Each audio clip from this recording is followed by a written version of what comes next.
हम इस वक्त डिफाइन करने लगे हैं लॉगरिथमिक फंक्शन। किसी कम्प्लेक्स नंबर z का लॉग किसके इक्वल होगा। अगर हमारे पास एक कम्प्लेक्स नंबर z है और ये नॉन ज़ीरो कम्प्लेक्स नंबर है तो हम इसका लॉग कैसे डिफाइन करते हैं। हम कहते हैं इस कम्प्लेक्स नंबर z का लॉग एक कम्प्लेक्स नंबर w के इक्वल होगा। कब? अगर e की पावर ओमेगा z के इक्वल हो। अगर z आपके पास एक कम्प्लेक्स नंबर है, z एक नॉन ज़ीरो कम्प्लेक्स नंबर है, तो z का लॉग ओमेगा के इक्वल होगा। कब? अगर e की पावर ओमेगा z के इक्वल हो। तो लॉग z का मतलब है आपने एक कम्प्लेक्स नंबर ओमेगा ढूंढना है कि e की पावर ओमेगा z के इक्वल हो। और जब ये कम्प्लेक्स नंबर ओमेगा ढूंढा जाता है कि e की पावर ओमेगा z के इक्वल हो तो हमें मिलता है वो ओमेगा लॉग ऑफ z का modulus plus iota argument of z।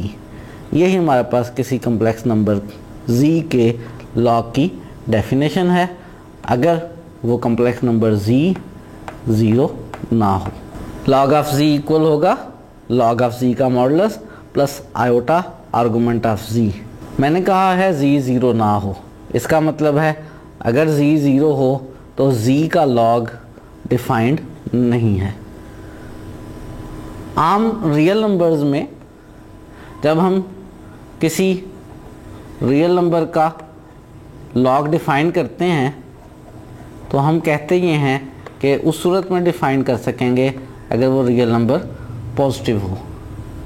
और लॉग a बेस e का डिफाइन करेंगे अगर e की पावर x लेने से हमारे पास a आया है तो a के लॉग का आंसर हम कहते हैं x है। ये हम रियल नंबर्स में डिफाइन करते हैं। इसी तरह से हम कह रहे हैं कि अगर e की पावर ओमेगा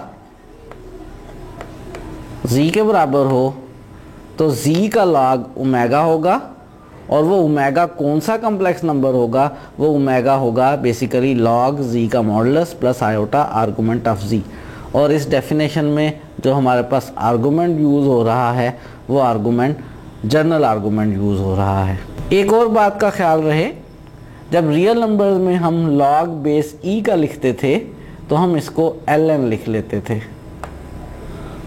यहाँ पर भी e बेस का लॉग है लेकिन हम इसको ln नहीं लिखा करेंगे। ये वाला जो पार्ट है, ये वाला पार्ट, ये एक रियल नंबर का लॉग है। z का मॉडुलस एक रियल नंबर है, ये रियल नंबर का लॉग है और z का मॉडुलस ग्रेटर देन ज़ीरो है, यानी ये बिल्कुल रियल लॉग है। आप इस लॉग को चाहें तो ln लॉग लिख सकते हैं।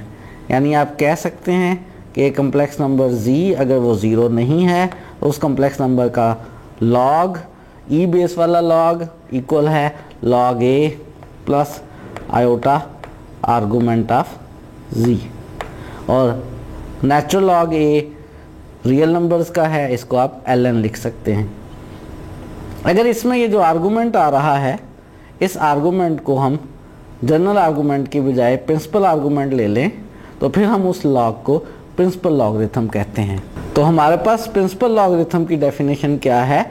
वही बात है, अगर z आपके पास एक कम्प्लेक्स नंबर है और ऐसा कम्प्लेक्स नंबर है जो ज़ीरो नहीं है तो इस कम्प्लेक्स नंबर का जो प्रिंसिपल लॉग है हम उसको कैपिटल L से लिखते हैं और ये इक्वल है उसी तरह से लॉग z का मॉडुलस प्लस आयोटा, लेकिन आर्गूमेंट अब कौन सा यूज़ होगा, यहाँ प्रिंसिपल आर्गूमेंट यूज़ होगा। और ये वाला जो लॉग z मॉडुलस है आप इसको चाहें तो natural log z modulus ln log लिख सकते हैं। क्यों भला, क्यों लिख सकते हैं ऐसा इसलिए लिख सकते हैं कि ये बेसिकली एक रियल नंबर है और रियल नंबर के नेचुरल लॉग को हम LOG लिखने की बजाय कॉमनली ln लिखते हैं। ये जो जनरल लॉगरिथम है स्मॉल l के साथ और कैपिटल L के साथ जो प्रिंसिपल लॉगरिथम है इनमें रिलेशन भी है हमारे पास। जैसे इन प्रिंसिपल आर्गूमेंट यूज़ कर रहे हैं उसी तरह से रिलेशन है कि जो जनरल लॉग है वो प्रिंसिपल लॉग प्लस 2 के पाई आयोटा से। हमने आज सीखी है कॉम्प्लेक्स नंबर्स में लॉगरिथम की डेफिनेशन और प्रिंसिपल लॉगरिथम की डेफिनेशन, और अब उससे रिलेटेड कुछ एमसीक्यूज करते हैं। एक एमसीक्यू आपके सामने है। इस एमसीक्यू में प्रिंसिपल लॉग कैलकुलेट करना है, एल कैपिटल है 2 आयोटा का, और नीचे कुछ ऑप्शंस दी हुई हैं का मुझे लॉग हल करना है यहाँ पे 2 आयोटा का। ये मेरा कॉम्प्लेक्स नंबर z है, मुझे इसका मॉडुलस चाहिए और इसका आर्गूमेंट चाहिए। इसका मॉडुलस कितना आएगा, x इसमें 0 है, y इसमें 2 है, 0 का स्क्वायर 0 प्लस 2 का स्क्वायर 4, और इस सारे का स्क्वायर रूट कितना आ गया 2। प्रिंसिपल आर्गूमेंट चाहिए, उसके लिए कॉम्प्लेक्स नंबर को स्केच कर लेते हैं। बहुत दफ़ा कर लिया है, काफ़ी हद तक प्रैक्टिस हो गई होगी। x 0 है इसमें, ना लेफ्ट पे ना राइट पर, y पॉजिटिव है अप साइड पे, तो इसका प्रिंसिपल आर्गूमेंट ये आ गया हमारे पास, और ये प्रिंसिपल आर्गूमेंट जो है वो कितना आ गया π/2 आ गया। तो इस कॉम्प्लेक्स नंबर का जो लॉग इक्वल होगा हमारे फार्मूले के मुताबिक ये होगा नेचुरल लॉग z का modulus plus iota argument of z, principal argument, क्योंकि प्रिंसिपल लॉग उसने कहा है। z का मॉडुलस हमारे पास 2 आया है, natural log 2 plus iota argument कितना आया है π/2, लॉग 2 प्लस आयोटा π/2। कौन सी ऑप्शन है हमारे पास?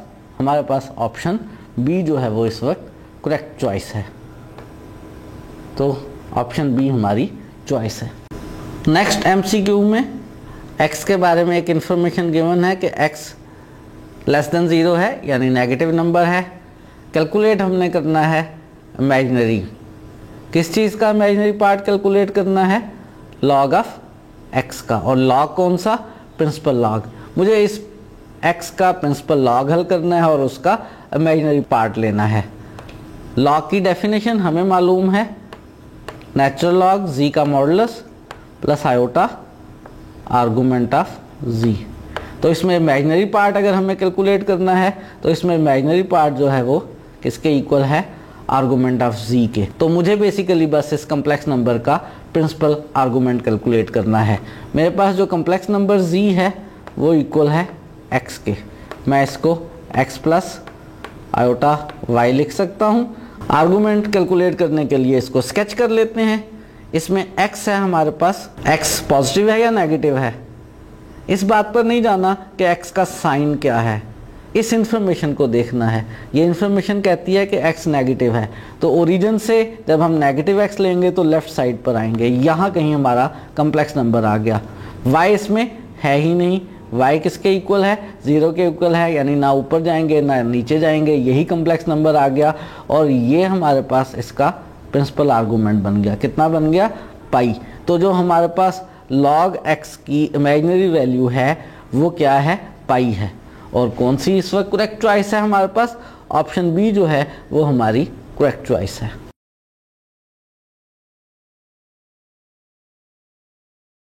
नेक्स्ट एमसीक्यू है, रियल मालूम करना है log 1 प्लस आयोटा का, यानी बेसिकली हमने log 1 प्लस आयोटा को सॉल्व करना है और हमें इसका मालूम करना है कौन सा वाला पार्ट? हमें इसका रियल वाला पार्ट जो है वो मालूम करना है।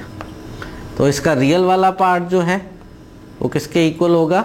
इसका रियल वाला पार्ट इक्वल होगा नेचुरल लॉग z का मॉडुलस। z हमारे पास यहाँ पे क्या है? z हमारे पास यहाँ पे 1 प्लस आयोटा है, तो इस 1 प्लस आयोटा का मॉडुलस, 1 प्लस आयोटा का मॉडुलस कैसे हल करेंगे?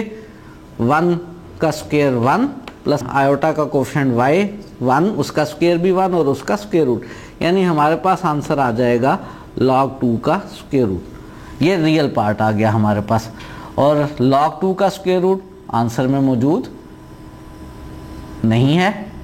log 2 का स्क्वायर रूट एक मौजूद है, लेकिन वो किस तरह से है? वो है a बेस का, जबकि हमारे पास जो है ये वाला log, ये कौन सी बेस का है? अगर आप इसको LOG की फॉर्म में भी लिखना चाहें तो ये बेस e का है, यानी log a2 का स्क्वायर रूट नहीं है, log a2 भी नहीं है। उसी हिसाब से हमारे पास बेस e का log है। 2 का जो स्क्वायर रूट है, इस 2 के स्क्वायर रूट को हम लिख सकते हैं 2 पावर 1/2 और लॉग की प्रॉपर्टी से ये जो पावर है ये लॉग से पहले आ जाएगी, यानी 1/2 log 2। और ये ऑप्शन, जी बिल्कुल ये ऑप्शन मौजूद है। कौन सी? ऑप्शन सी जो है वो हमारी चॉइस है, ये करेक्ट ऑप्शन है। नेक्स्ट एमसीक्यू है आपके सामने। लॉग सॉल्व करना है -1 का, और ख्याल रखना है कि कौन सा लॉग सॉल्व करना है, स्मॉल एल के साथ है, यानी जर्नल लॉग सॉल्व करना है। हो सकता है आप सोचें कि -1 एक रियल नंबर है और इसका लॉग एग्जिस्ट नहीं करता है, लेकिन कॉम्प्लेक्स नंबर के तौर पर अगर इसको ट्रीट किया जाए तो फिर इसका लॉग हल हो सकता है। और कुछ ऐसी ऑप्शंस भी मौजूद हैं जिनको देख के लगता है कि इसका लॉग हल किया गया है एज ए कॉम्प्लेक्स नंबर। तो अगर मुझे -1 का लॉग हल करना है तो मुझे ज़रूरत है इसके मॉडुलस की। इसका मॉडुलस बनेगा, आसानी से आप कैलकुलेट कर सकते हैं, 1। और मुझे ज़रूरत है इसके आर्गूमेंट की, जर्नल आर्गूमेंट की ज़रूरत है, क्योंकि स्मॉल एल वाला लॉग हल करना है। लेकिन आर्गूमेंट मालूम करने से पहले मैं इसको स्केच कर लेता हूँ। x माइनस का है लेफ़्ट साइड पर, y 0 है, ना ऊपर ना नीचे, यही कम्प्लेक्स नंबर आ गया। और इसका अगर आर्गूमेंट आपको कैलकुलेट करना है, आप एंटी क्लॉकवाइज भी कैलकुलेट कर सकते हैं, क्लॉकवाइज भी कैलकुलेट कर सकते हैं। प्रिंसिपल आर्गूमेंट कैलकुलेट करना है तो एंटी क्लॉकवाइज बनेगा, जो कि पाई बनेगा। और हमारे पास इस कम्प्लेक्स नंबर का जो लॉग है -1 का, ये इक्वल आएगा नेचुरल लॉग इसका मॉडुलस जो कि 1 आ गया, प्लस आयोटा। अगर प्रिंसिपल आर्गूमेंट यूज़ किया जाए और कैपिटल एल लॉग मालूम किया जाए तो पाई आयोटा आ गया। और log 1 0, यानी पाई आयोटा एक पॉसिबल आंसर है प्रिंसिपल लॉग यूज़ करते हुए, जो कि यहाँ ऑप्शंस में मौजूद भी है पाई आयोटा। लेकिन हमें प्रिंसिपल लॉग नहीं मालूम करना, हमें लॉग मालूम करना है। इसका मतलब है पाई आयोटा गो के मौजूद है, लेकिन ये हमारी चॉइस नहीं है। अगर इसी के आर्गूमेंट को आप क्लॉकवाइज मेजर कर लेते और -पाई लिख लेते तो जवाब -पाई आयोटा भी आ सकता था, लेकिन वो भी एक स्पेसिफिक आंसर है। लेकिन हमें मालूम करना है स्मॉल एल के साथ, और 2k+1 पाई आयोटा भी मौजूद है। अगर जर्नल आर्गूमेंट वाला आंसर मौजूद ना होता तो पाई आयोटा वाला आंसर भी करेक्ट हो सकता था, -पाई आयोटा वाला आंसर भी करेक्ट था। लेकिन एक और आर्गूमेंट भी मौजूद है, देखते हैं। यही जो हमारे पास प्रिंसिपल आर्गूमेंट पाई आया है, इससे अगर हमें जर्नल आर्गूमेंट बनाना हो तो हम इसमें ऐड करेंगे 2k पाई। और जब इस आर्गूमेंट को हम लॉग के फार्मूले में पुट करेंगे यहाँ पर, तो हमारे पास आएगा answer iota pi plus 2k पाई, आयोटा के साथ पाई प्लस 2k पाई। क्या यही नहीं है ऑप्शन डी? ऑप्शन डी यही है, थोड़ी सी शक्ल बदली हुई है, पाई बीच में से कॉमन लिया है, 2k+1 पाई, और साथ में आयोटा भी मौजूद है ऑब्वियसली। तो अगर हम इस -1 का लॉग हल करेंगे तो हमारे पास आंसर आएगा 2k+1 पाई आयोटा, जो कि इस वक्त हमारी चॉइस डी है, जिसमें ऑब्वियसली k कोई ना कोई इंटीजर हुआ करता है। तो हमने लॉग हल कर लिया है -1 का, और आंसर क्या है 2k+1 पाई आयोटा। गो के बी और सी आंसर भी करेक्ट हैं, लेकिन आंसर डी के अंदर बी और सी भी आ गए हैं, इसलिए हमारी फाइनल बेस्ट चॉइस जो है वो ऑप्शन डी है। इस वक्त हम सीखने लगे हैं कॉम्प्लेक्स पावर्स। आप नेचुरल पावर्स आसानी से हल करते आए हैं। फॉर एग्जांपल अगर 2 का क्यूब हल करना हो तो आप कहते हैं वो 2 × 2 × 2 के इक्वल है। आप रैशनल पावर्स भी हल करते आए हैं, आप जो है रियल पावर्स भी हल करते आए हैं। और इस वक्त हम सीखने लगे हैं किसी नंबर की कॉम्प्लेक्स पावर सॉल्व करना हो तो कैसे सॉल्व करते हैं। अगर रियल नंबर ई हो और हमें उसकी कॉम्प्लेक्स पावर जी हल करना हो तो वो तो हमने हल करना सीखा है कि वो किसके इक्वल होगा, e⁻x cos y plus iota sign y के। अगर हमारी बेस में भी कोई कॉम्प्लेक्स नंबर हो और पावर में भी कोई कॉम्प्लेक्स नंबर हो, यानी मुझे जी की पावर ओमेगा को सॉल्व करना हो तो कैसे सॉल्व करेंगे। इसके लिए सबसे पहले तो ये याद रहे कि ये जो बेस है जिसकी पावर हमने सॉल्व करना है, इस नंबर को 0 नहीं होना चाहिए। 0 की पावर्स हम सॉल्व नहीं करेंगे। अगर मेरे पास कोई एक कॉम्प्लेक्स नंबर z है और वो कॉम्प्लेक्स नंबर 0 नहीं है, और इस कॉम्प्लेक्स नंबर z की पावर मुझे कोई दूसरा कॉम्प्लेक्स नंबर ओमेगा सॉल्व करनी हो, जी की पावर ओमेगा की डेफिनेशन हम कर रहे हैं वो है ई पावर ओमेगा लॉग ऑफ जी। और यहाँ पे जो लॉग यूज हो रहा है, यहाँ पर जो लॉग यूज हो रहा है वो आम लॉग यूज हो रहा है, वो प्रिंसिपल लॉग यूज नहीं हो रहा। मेरे पास अगर एक कॉम्प्लेक्स नंबर z है जो ज़ीरो नहीं है और एक दूसरा कॉम्प्लेक्स नंबर w है और मुझे z की पावर w सॉल्व करना है, तो ये डेफिनेशन के अकॉर्डिंगली इक्वल होगा e power w log of z। और यहाँ पर हमने कॉम्प्लेक्स नंबर का लॉग हल करना है। क्योंकि हमारे पास लॉग जी के आंसर्स एक से ज़्यादा होते हैं, इसका मतलब है जी की पावर ओमेगा सॉल्व करके भी हमारे पास आंसर्स एक से ज़्यादा आएंगे। ये सिंगल वैल्यूड फंक्शन नहीं है, ये मल्टी वैल्यूड फंक्शन है। जैसे आम हालात में 2 की पावर 3 सॉल्व करें तो आंसर 1 आता है, लेकिन जब हम जनरली किसी कम्प्लेक्स नंबर जी की पावर ओमेगा सॉल्व करेंगे तो हमारे पास जो आंसर्स आएंगे वो एक से ज़्यादा होंगे। ये डेफिनेशन हमने कर ली है। इसकी मदद से हम ज़रा एक नोट देखने लगे हैं। इससे पहले हमने एक्सपोनेंशियल फंक्शन डिफाइन किया था और हमने कहा था ई पावर जी जो है वो किसके इक्वल है, वो इक्वल है ई एक्स और cos Y plus iota sine Y के।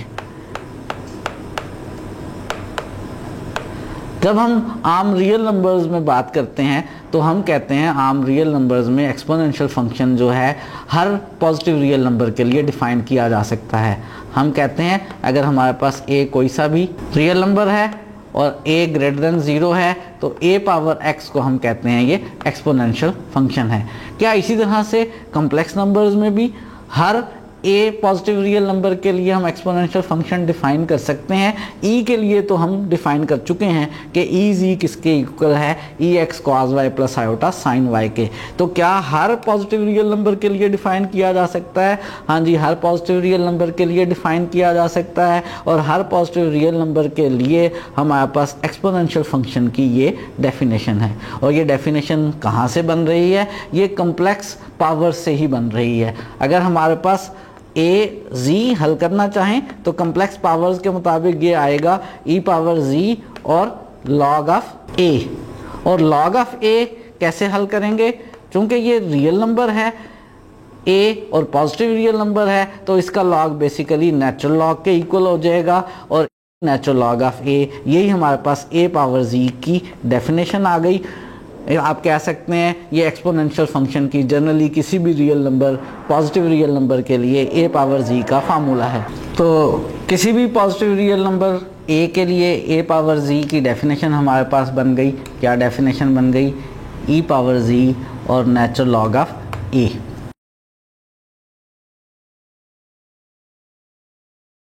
कुछ एमसीक्यू सॉल्व करते हैं। आपके सामने एक एमसीक्यू है जिसमें आयोटा की पावर आयोटा को सॉल्व करना है। अभी हमने डेफिनेशन की है कि अगर मुझे z की पावर ओमेगा सॉल्व करना हो तो ये इक्वल होगा e पावर ओमेगा और जो बेस थी उसका लॉग हल करेंगे हम। यहाँ पे हम हल करेंगे आयोटा की पावर आयोटा को, तो आयोटा की पावर आयोटा ये बन जाएगा e पावर आयोटा और जो बेस वाला नंबर है आयोटा उस नंबर आयोटा का लॉग। अब मुझे इस आयोटा का लॉग सॉल्व करना है। इसका लॉग सॉल्व करने के लिए मुझे करनी है दो चीज़ें सॉल्व। इसका मॉडुलस नेचुरल लॉग, इसका मॉडुलस बनेगा x 0 है y 1 है, मॉडुलस हल होके 1 आ जाएगा। प्लस मुझे इसका सॉल्व करना है आर्गूमेंट और आर्गूमेंट मेरे पास क्या बनेगा? x इसमें 0 है, ना राइट पे ना लेफ्ट पे, y इसमें 1 है अप साइड पर, ये इसका प्रिंसिपल आर्गूमेंट बनेगा। पहले हम प्रिंसिपल आर्गूमेंट लिख लेते हैं, फिर सिचुएशन के मुताबिक आंसर देखते हुए हम इसमें 2 के पाई ऐड भी कर सकेंगे। नेचुरल लॉग जो है 1 वो 0 होता है, ये 0 हो गई ये टर्म, तो मेरे पास रह गया ई पावर आयोटा का स्क्वायर -1 हो गया -π/2, ई पावर -π/2। क्या ई पावर -π/2 ऑप्शंस में मौजूद है? अगर तो मौजूद है तो मुझे इसका जनरल आर्गूमेंट इस्तेमाल करने की ज़रूरत नहीं है। और अगर हमारे पास आंसर में जनरल आर्गूमेंट मौजूद है या जनरल आर्गूमेंट का कोई और स्पेशल केस मौजूद है तो फिर मैं यहाँ पे π/2 की जगह इसमें कोई सा भी 2 पाई 4 पाई वगैरह ऐड करके वो आंसर बनाने की कोशिश कर सकता हूँ। मेरे पास इस वक्त आंसर में मौजूद है direct e minus pi by 2। Option A जो है वही हमारी इस वक्त करेक्ट ऑप्शन है। पाई बाई 2 में कोई 2 पाई या 4 पाई या -2 पाई वगैरह करेंगे तो बाकी ऑप्शन में से कोई सी भी ऑप्शन नहीं बनेगी। ऑप्शन ए हमारी इस वक्त करेक्ट ऑप्शन है। नेक्स्ट MCQ है। ए एक रियल नंबर है और ए नेगेटिव रियल नंबर है। ए की पावर आयोटा जो है उसे हमने सॉल्व करना है और नीचे कुछ ऑप्शंस मौजूद है। ए की पावर आयोटा कम्प्लेक्स पावर है। अगर हमें किसी नंबर की कम्प्लेक्स पावर हल करनी हो, वो नंबर रियल हो या कम्प्लेक्स हो, उसकी डेफिनेशन हमने सीखी है कि ई पावर आयोटा और जो बेस है उसका लॉग। बेस हमारे पास ए है, इस ए का लॉग। और अब मुझे सॉल्व करना है इस ए के लॉग को। इस ए के लॉग को सॉल्व करने के लिए मुझे ज़रूरत है ए के मॉडुलस की और ए के आर्गूमेंट की। ए हमारे पास जो है वो नेगेटिव रियल नंबर है। अगर ये पॉजिटिव रियल नंबर होता तो मैं सिंपली इसका लॉग ए लिख लेता, नेचुरल लॉग ए लिख लेता, जवाब बन जाता। लेकिन ये नेगेटिव नंबर है, मुझे इसका कम्प्लेक्स वाले फार्मूले से लॉग हल करना है। इसका मॉडुलस हल करेंगे तो कितना आंसर आएगा हमारे पास। एक्स इसमें ए है, ए का स्क्वायर प्लस वाई इसमें 0 है, 0 का स्क्वायर और इसका स्क्वायर रूट। ए स्क्वायर का स्क्वायर रूट, ए स्क्वायर का स्क्वायर रूट ए आ जाएगा। क्या ए आ जाएगा? थोड़ा सोचने की बात है। अगर मेरे पास कहीं लिखा हुआ हो -2 का स्क्वायर और स्क्वायर रूट, तो क्या मैं इसका जवाब लिख दूं -2? हम डेफिनेशन ये करते हैं किसी भी नंबर के स्क्वायर का जब स्क्वायर रूट सॉल्व करेंगे और बाहर प्लस लिखा हुआ होगा तो आंसर हमेशा पॉजिटिव आएगा, ए मॉडुलस आएगा। यहाँ पे मेरे पास जो ए है ये नेगेटिव है, ये जो ए है ये नेगेटिव है, तो आंसर मैंने इस वक्त नेगेटिव लिख दिया है। आंसर मुझे पॉजिटिव चाहिए। दो तरीके हो सकते हैं, या तो इसके साथ मैं माइनस लगा दूं या इसका मॉडुलस लिख दूं। ए का मॉडुलस ऑप्शंस में देख लें, ए का मॉडुलस लिखा हुआ है, -a के साथ भी ऑप्शन में हो सकता था। क्योंकि ए नेगेटिव नंबर है तो हम ए के मॉडुलस को -a भी लिख सकते हैं। तो ऑप्शन में यहाँ -a भी हो सकता था, लेकिन इस वक्त ए का मॉडुलस लिखा हुआ है। जब हम इस ए का लॉग हल करेंगे तो पहले आएगा नेचुरल लॉग इस कम्प्लेक्स नंबर का मॉडुलस जो -a है या a का मॉडुलस है, ये आ गया, प्लस आयोटा, साथ में आर्गूमेंट आएगा। आर्गूमेंट चेक कर लेते हैं क्या आएगा। हमारे पास x जो है वो a है और नेगेटिव है लेफ्ट साइड पे, y 0 है, ना ऊपर या नीचे, यही आ गया। और ये मेरे पास आर्गूमेंट कितना बन रहा है, पाई। और आंसर्स में सिर्फ पाई मौजूद नहीं है, 2k पाई या 2k + 1 पाई है। इससे अगर मैं जनरल आर्गूमेंट बनाऊं तो इस पाई में क्या करूंगा, 2k पाई को ऐड करूंगा। जब मैं इसमें 2k पाई ऐड करूंगा तो मेरे पास पाई कॉमन आके ये 2k + 1 पाई आ जाएगा। और मेरे पास क्या बन जाएगा, इसका लॉग फाइनली मेरे पास बन जाएगा e पावर आयोटा लॉग ए का पहला पार्ट, लॉग ए का मॉडुलस प्लस आयोटा आर्गूमेंट, और आर्गूमेंट कितना आया है, 2k + 1 पाई। और ऑप्शंस में कौन सी ऑप्शन करेक्ट ऑप्शन है, ऑप्शन डी जो है वो हमारे पास इस वक्त करेक्ट ऑप्शन है, यही हमारी सिलेक्शन है। आप सोच रहे होंगे कभी मैं कोई एक आर्गूमेंट ले लेता हूँ, कभी मैं जनरल आर्गूमेंट ले लेता हूँ, 2k पाई ऐड करके। वो ऑप्शंस को देखते हुए उसके अकॉर्डिंगली आप चूज़ कर सकते हैं कि मुझे 2k वाला आंसर सेलेक्ट करना है, मुझे एंगल में 2k पाई ऐड करना है या 2k पाई नहीं ऐड करना है। अगर तो डायरेक्ट ही उसने लॉग में स्मॉल l या कैपिटल L यूज़ किया हो तो फिर तो हमारे पास डायरेक्ट ऑप्शन मौजूद है कि हम प्रिंसिपल आर्गूमेंट यूज़ करेंगे या 2k पाई ऐड करेंगे बीच में या नहीं करेंगे। लेकिन अगर उसने कैपिटल L नहीं यूज़ किया है, स्मॉल l यूज़ किया है, तो फिर जनरल आर्गूमेंट यूज़ करेंगे। और ऑप्शन में हो सकता है उस जनरल आर्गूमेंट का भी कोई स्पेसिफिक आंसर मौजूद हो। तो जब स्मॉल l होगा तो स्मॉल l के साथ जनरल आर्गूमेंट बनाएंगे प्रिंसिपल आर्गूमेंट की मदद से। ऑप्शंस में हो सकता है सिर्फ प्रिंसिपल आर्गूमेंट मौजूद हो या जनरल आर्गूमेंट की कोई खास वैल्यू मौजूद हो, और इस क्वेश्चन में डायरेक्ट जनरल आर्गूमेंट 2k के साथ ही मौजूद था, तो ऑप्शन डी जो है वो हमारी इस वक्त करेक्ट ऑप्शन है।